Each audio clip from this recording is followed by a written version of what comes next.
o'clock here in Michigan, and I thought I'd jump on here and do a little test run. I normally do 10 o'clock on Mondays, Wednesdays, or Fridays, but I took a walk here after the football game I was watching. I started thinking, man, I used to have such a problem when my team would lose.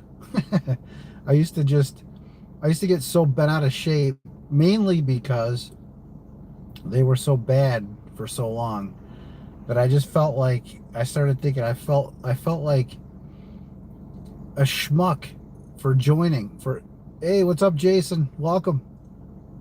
I kind of felt like a schmuck for watching the Lions for so long. See, I got my Lions gear on here, and I got shellacked by Green Bay tonight. So normally I'd be pretty mad. The end of the season last year didn't end well either. So, but talking about what it used to be like as a Lions fan a long time ago, and man, it was just like every single year of every single game.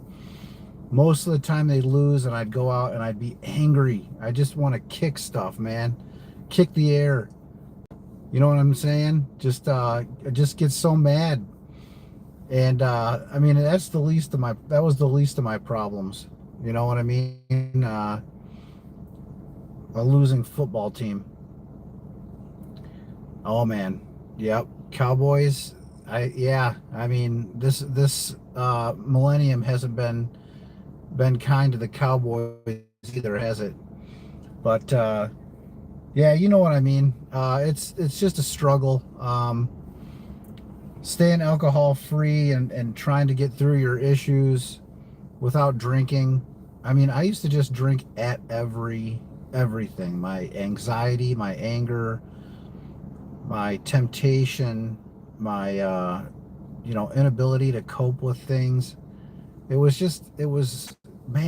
just wore on me. So I thought maybe I just, get on here, uh, talk a little bit about that. So if you have any experience with that, let me know in the comments. Drinking at our problems, because man, it wears us down. And I've been kind of watching. I follow another YouTuber, Steven, Alcohol Free Lifestyle, I believe it is. And he started around the same time I did last year.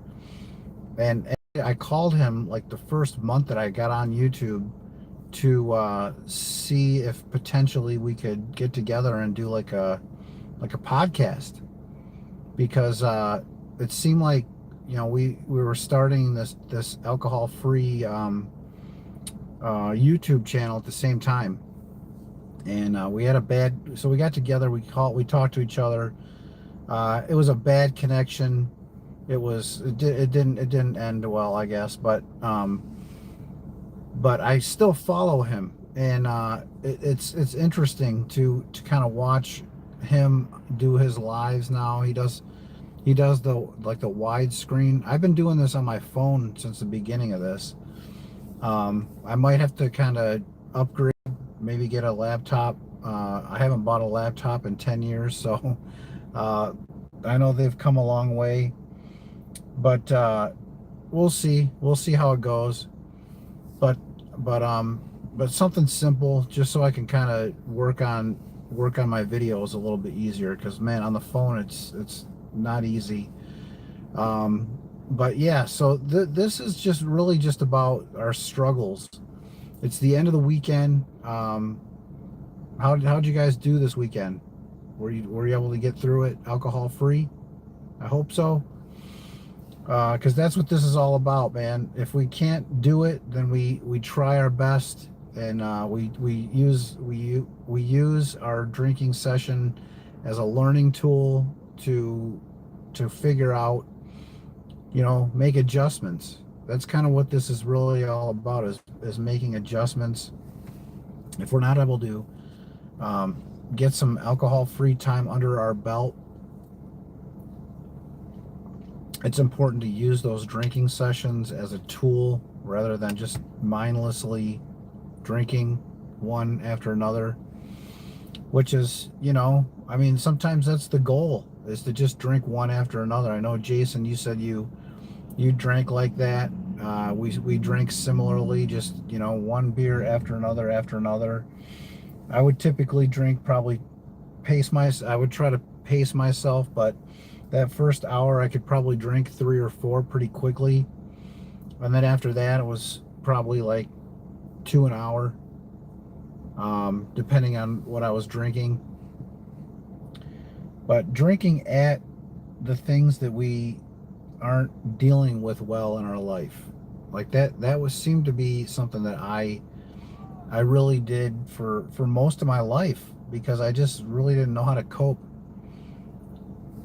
So yes, sir, several weeks now, and I'm feeling great. So you have a few weeks, several weeks. Nice. Helped a buddy cut firewood today, and haven't done something like that for a long time. Yeah. Yeah, it's that time of year. I got the same thing. I've got some stuff, tons of stuff to cut up in the backyard. And Finn, welcome in. And you just qualified, finished university. Congratulations. That's awesome. And you enjoy a drink while you're off but want to rest. What do you suggest? Well, I suggested the other day that someone incorporate non-alcoholic beer into their drinking session. Their problem was, and I wouldn't suggest that. That's not like the first go-to I would suggest, but since you're asking, that would be the first thing that I thought of recently, with somebody who was basically going to the pub with their friends on the weekends.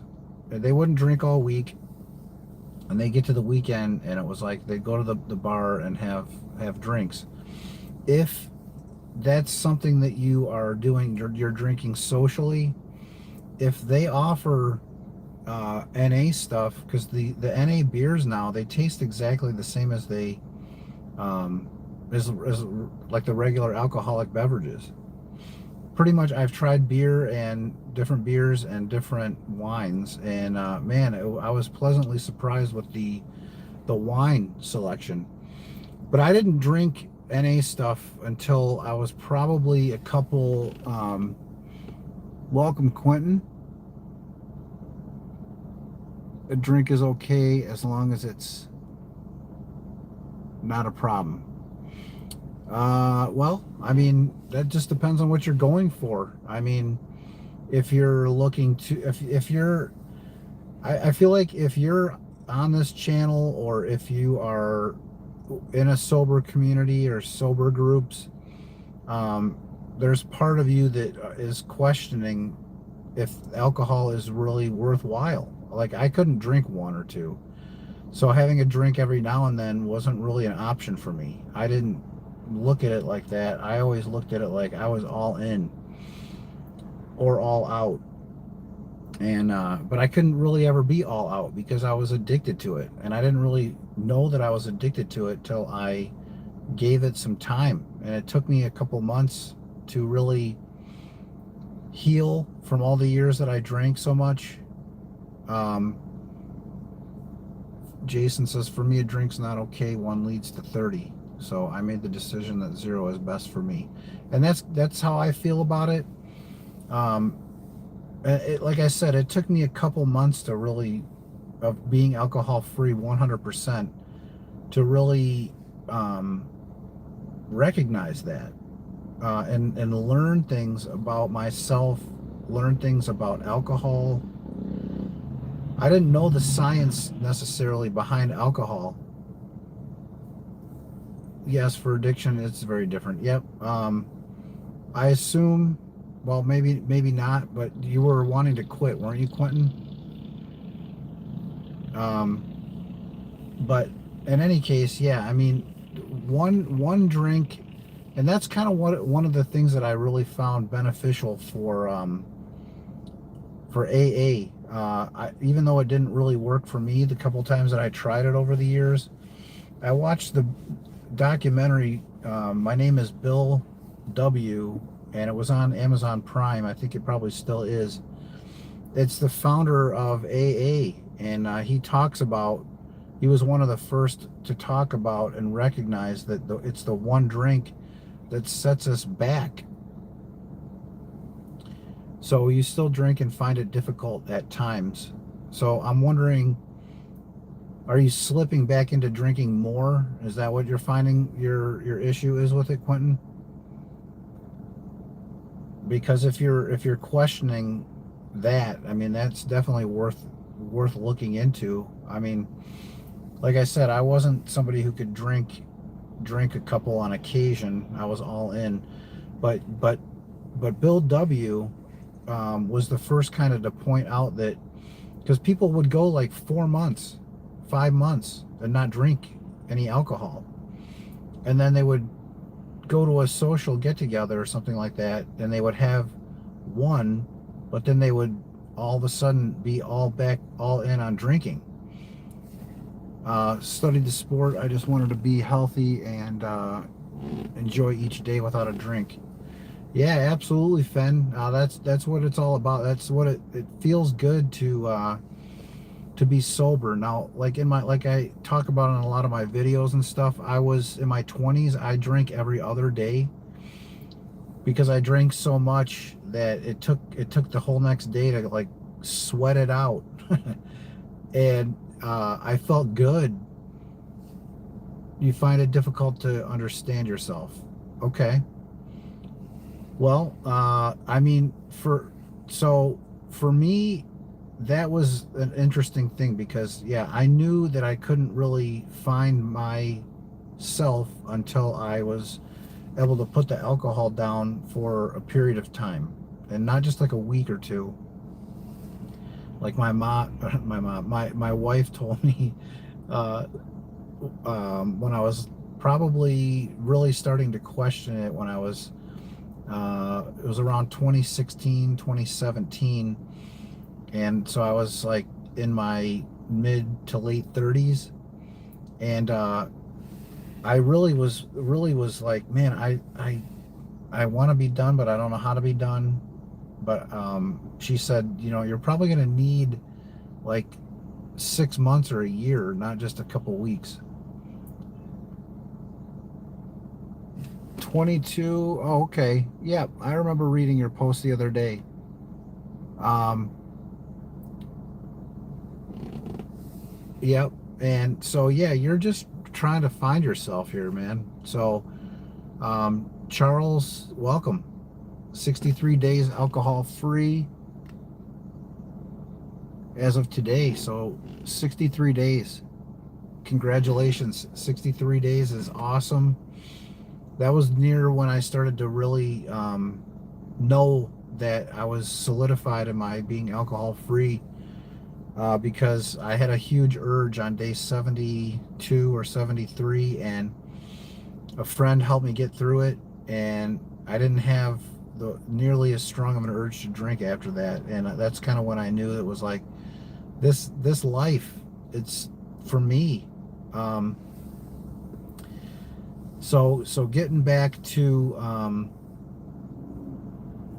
where were we? Yeah, there was one other thing I wanted to mention. Oh, I knew what it felt like in my 20s to live sober for a day, and I knew that I felt good on on those days. And so I might not drink that next day, because I was, like I said, I drank so much the night before that I was just like trying to get over that sick feeling in the morning. I'd usually have anxiety in the afternoon, and then I would just chill the rest of the night. And then the next morning I'd feel good. I'd go about my day either at work or whatever, but as soon as I was off of work, it was back to drinking again. So I had a nice like 12-hour period of time where I didn't feel hungover and I wasn't drinking, and I knew that I felt good during that 12-hour like period of time. Like I could do anything. I had energy. I wasn't necessarily craving alcohol, and that's kind of when I really started to recognize that, man, this, I mean, it might one day it will feel good to not lean on alcohol so much. Um, and that's kind of where it ultimately ended up. In the back of my mind, I always felt like there's going to come a day where I don't want to drink alcohol anymore. I felt like I always had that in the back of my mind, even though I gave up so much and turned to alcohol for so long. In the back of my mind, I always thought one day I won't drink because it feels good to not do it. Um, just the amount of drinking. So I wanted to touch on. Uh, there was one other thing I wanted to comment on.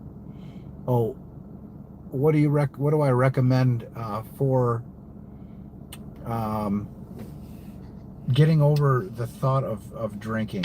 So I mentioned maybe NA stuff, but I didn't um, turn to NA stuff until like 4 months after I quit drinking. For whatever reason, I felt like it was going to either be a trigger or it might be a trigger, or I was just unsure of going to the store and actually like buying it. For whatever reason, it was just something that I did not really want to do. So I didn't do it. But if I knew what I knew, if I knew then what I know now about it, and know that it's not a trigger for me, because if you're drinking right now, what difference does it make if you're incorporating NA stuff or not? As far as I'm concerned, that's kind of my philosophy of it. I think a lot of people are turning to NA stuff if they don't want to get totally hammered. Because, like I said, it tastes similar. It tastes exactly the same. The beers that I've had and the one wine that I tried, it was exactly the same, just minus the alcohol. And maybe if you can incorporate more NA stuff, but the first few keys, and I have tons of videos on this subject, but and you should check those videos out. How I got sober, my first month, my first year, those kinds of things. But it was reading all kinds of Quit Lit. It was finding a group of people. It was staying busy. It was recognizing when is the time that you are going to start to reach for alcohol. Because for me, it was like if I wasn't working, it was like lunchtime. But if I was working, it was either after work or around dinner time or thereabouts, maybe an hour before dinner. I might start at like 4 o'clock in the afternoon. So I knew that around 4 or 5 o'clock most days, assuming I'm working, which there hasn't been very much time in the last pretty much 25 years that I haven't been working, but there were a couple like 2 or 3 times in about a 12-year period where a 10-year period where I was. And that was just for whatever reason that out of my control, layoffs and things like that. But if I'm working, typically I would expect that I'd be craving alcohol like around 4 o'clock, maybe around 3 o'clock. Start making before that witching hour occurs. Like in the morning, think about a plan. What am I gonna do when I get to that time where I'm craving alcohol? Instead of drinking, what am I gonna do? Um, Whatever it is that you enjoy doing. I mean, what do you if you're still here, what do you enjoy uh, doing, Finn? Um, for me, it was fighting. Oh, I missed a couple of comments here. So, Owen, welcome. Charles says NA beers saved him. Heineken Zero, it's Sam Adams, just a haze. Nice. I haven't tried the Sam Adams, but I don't drink IPAs. They bother my stomach. But the Heineken I like.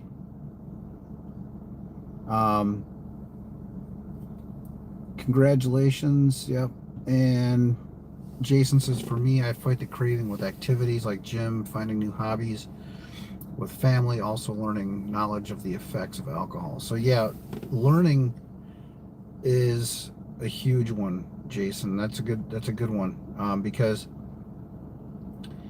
if we understand why we're addicted to alcohol, if we understand what makes us, like, what is alcohol doing to our brains? I mean, it's changing our brain chemistry, right? I mean, it's completely changing. I mean, this is assuming we're in addiction, not necessarily. Ooh, that's a creepy light. It's starting to get dark here, but that's assuming that we don't like have if we're regular drinkers, or if we can just have a couple drinks. That's not what I'm talking about. I'm talking about if we're in addiction, then yeah. I mean, why? Like, I read Alcohol Explained by William Porter, and that book really taught me a lot. Taught me kind of, and it wasn't like scientific, which is what I liked. It didn't drag on with data like stats and things like that. It actually was it was almost like he was having a heart to heart about alcohol with you, William Porter. And I read that right after I read This Naked Mind, and it really gave me some knowledge about why alcohol is addictive, why alcohol causes our brain chemistry to change, how it changes, and how getting alcohol free 100% can reverse that, and actually give us our brain back. I mean, it's like we're possessed when we're drinking like that all the time. And so learning about that is great, is a great point, Jason. Learning about the effects of alcohol, and then learning about what makes us tick in the meantime while we're recovering from it. Like the cravings, they'll come, and if we find things to do that we like doing, we can, we can get through that witching hour, and it doesn't take long to get over that urge, even too, because if we have a group of people that we can talk to, that's really key. Like if we're having an urge, we get on that group, whether it's in person or online, either way, and we share our vulnerability. We share why we're having this craving. For me, it was usually revolving around ruminations. I was having like serious thoughts about um, guilt and shame, and like of my behavior, and I would want to drink at that. And that's kind of what I made this topic about today, was like drinking at our problems. It was like I was constantly drinking at my issues. And man, people are like leaving now, so we got some got some red alert going on here.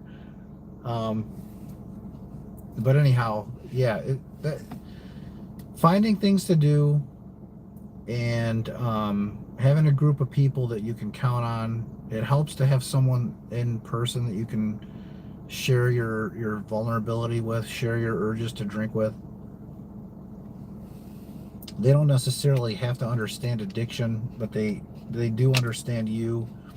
And if you have someone that you can lean on that cares, that's important as well. So yeah, it's getting dark here. I'm probably going to wrap this up.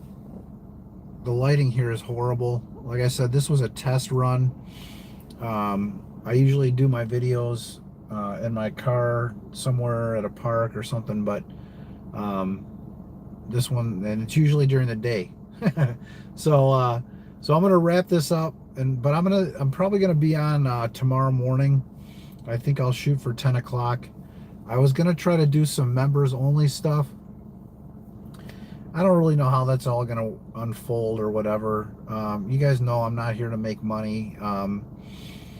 but I'm just going to try to roll with it. My goal was actually to try to make a job out of it, like actually because I love doing this. So